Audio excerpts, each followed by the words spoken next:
Radio J, le rendez-vous d'actualité juive.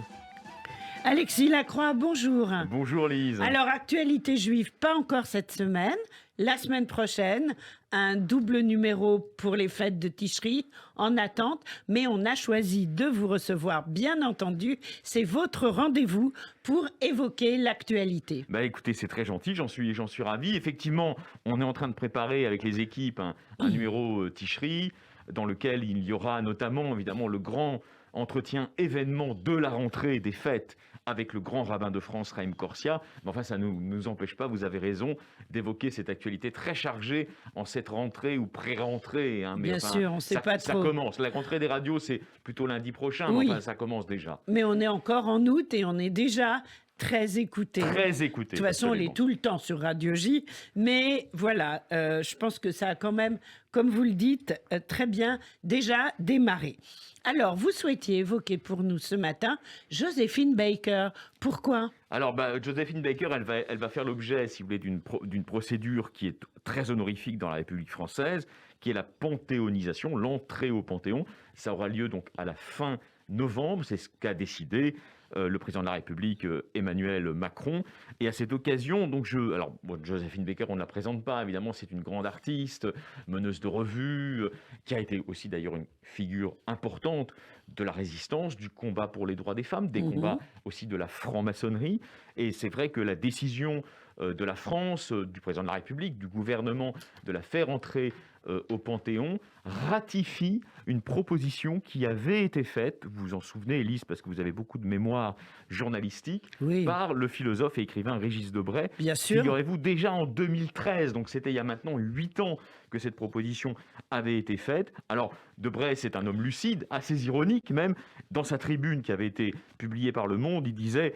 Bien sûr, il a raison, c'est toujours le présent qui se célèbre lui-même en consacrant tel ou tel fantôme tutélaire. Donc ça, c'est la réserve que l'on peut faire. Néanmoins, il rappelait que cette femme noire, américaine, libertaire, résistante, franc-maçonne, pourrait, c'était son expression, c'est un écrivain, Régis Debray, mettre de la turbulence et du soleil dans la crypte froide du Panthéon. Donc ça va être chose faite en novembre. Et c'est important aussi, je pense, sur le plan symbolique. On est d'accord. La vocation historique de la France, elle existe, contrairement à ce que certains nous répètent, elle n'a pas disparu. La France n'est pas une nation évanouie. C'est quoi la vocation historique de la France ? C'est de propager les droits de l'homme. Bien sûr, voilà, les droits de l'homme, l'accueil, etc. Et de défendre ceux qui en sont privés dans leur pays respectifs, en tenant compte bien sûr des réalités. On ne peut pas accueillir, disait Michel Rocard, toute la misère du monde. Mais enfin, c'est ça en gros la vocation de la France. Joséphine Baker, c'est l'un des symboles de ça. Bien sûr. Donc célébrer de la part de Macron, de la part des autres, célébrer Joséphine Baker aujourd'hui, c'est évidemment se montrer à la hauteur de la vocation historique, culturelle, on va dire éthique de la nation française. Et puis, mais alors pourquoi avoir autant attendu entre 2013 et 2021 ? Ça, je n'en sais rien. J'imagine ça, qu'il y on a ne sait pas. Non, mais je suppose, si vous voulez, comme chacun, qu'il y a des procédures. Bien sûr. Les processus de panthéonisation sont longs. Oui, je crois que ça avait été la même chose aussi pour l'ancien ministre de l'Éducation nationale du Front populaire, Jean Zay. Voilà, ce sont des processus longs. Mais ça va se faire, et finalement, c'est le principal. Macron a raison, ça va se faire.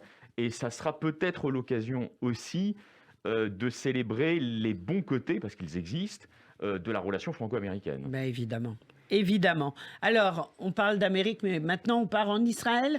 On évoque Bennett. Alors, on part en Israël, ou plus exactement à Washington, où ils seront aujourd'hui. Où ils seront aujourd'hui. Où il est déjà arrivé. Donc tout est lié, voilà, la liaison est faite.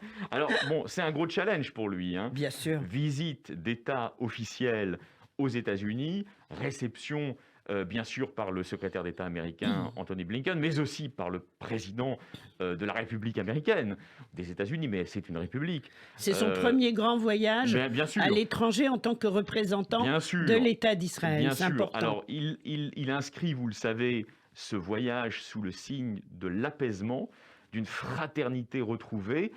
Il a expliqué dans un grand entretien au New York Times que la relation était très tendue dans l'ère de son prédécesseur.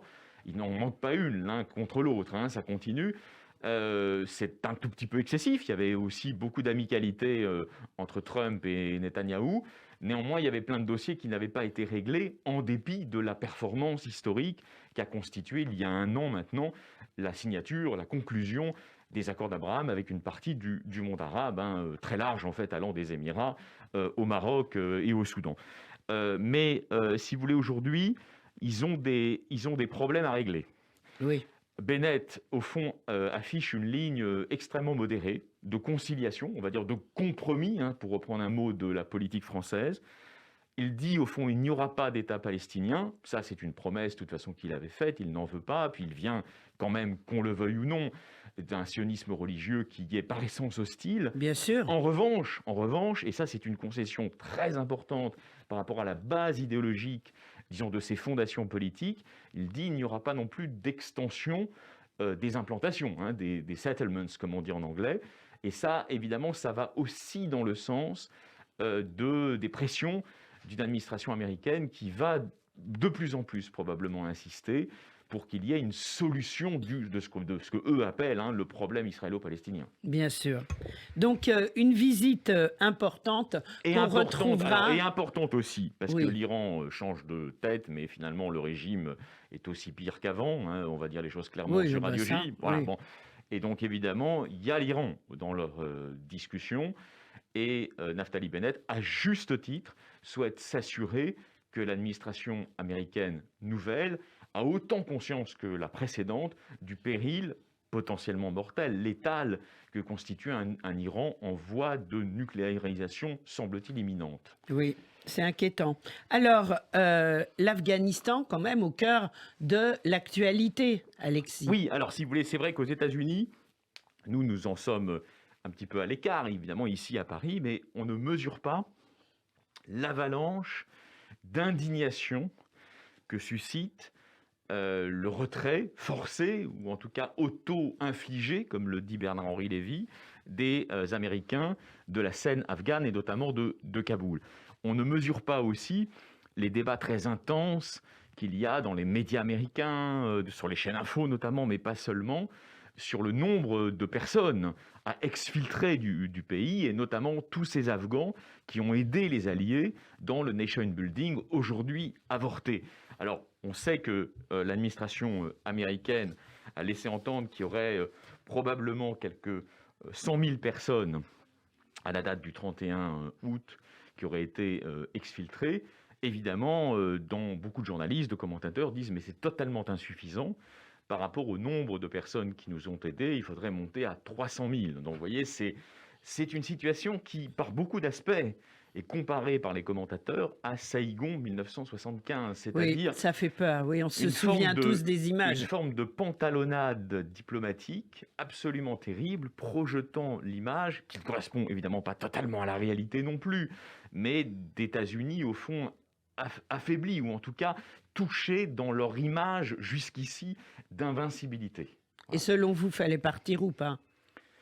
Mon opinion personnelle n'a pas une grande importance, mais quand même, vous analysez bien les choses. Je suis sensible aux arguments de celles et ceux, à commencer par notre éditorialiste André Caspi, qui sera demain dans Affaires publiques, qui disent, mais contrairement à ce que raconte l'administration Biden, le nation building, la reconstruction, le relèvement de la nation afghane sur des bases, on va dire, démocratiques, en dépit de tous les problèmes de corruption du gouvernement, etc., mais était en train de se produire.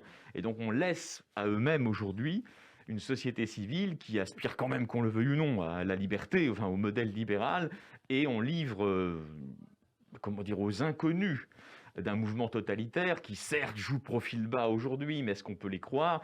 Des millions de femmes afghanes, de familles afghanes qui se retrouvent aujourd'hui prisonnières de cette souricière. Donc je suis sensible à ces arguments. Je comprends par ailleurs les logiques de réel politique, mais je suis sensible à ces arguments. Je suis sensible aussi, et c'est vrai qu'il faut être équitable, vous voyez, dans la description d'une situation, à tous ceux qui, aux États-Unis notamment, font valoir que le sacrifice en hommes de ce type d'opération est considérable aussi. Il faut voir tous les aspects d'une situation. Mais il est vrai qu'aujourd'hui, sur un plan géopolitique, Lise, pour terminer, l'éventualité d'un Afghanistan aux mains de talibans plus dur que ce qu'ils veulent paraître aujourd'hui, parce qu'ils la jouent low profile. C'est ça. Et avec des attentats de Daesh, c'est quand même tout à fait terrifiant. Et d'ailleurs, Anthony Blinken, le secrétaire d'État américain, lui-même s'en est inquiété. Oui, et il y a de quoi. Merci beaucoup Alexis Lacroix pour cette chronique passionnante et on vous retrouve la semaine prochaine. Où on parlera du journal. Exactement. Merci à vous, chère Lise. Avec plaisir. Merci Alexis Lacroix.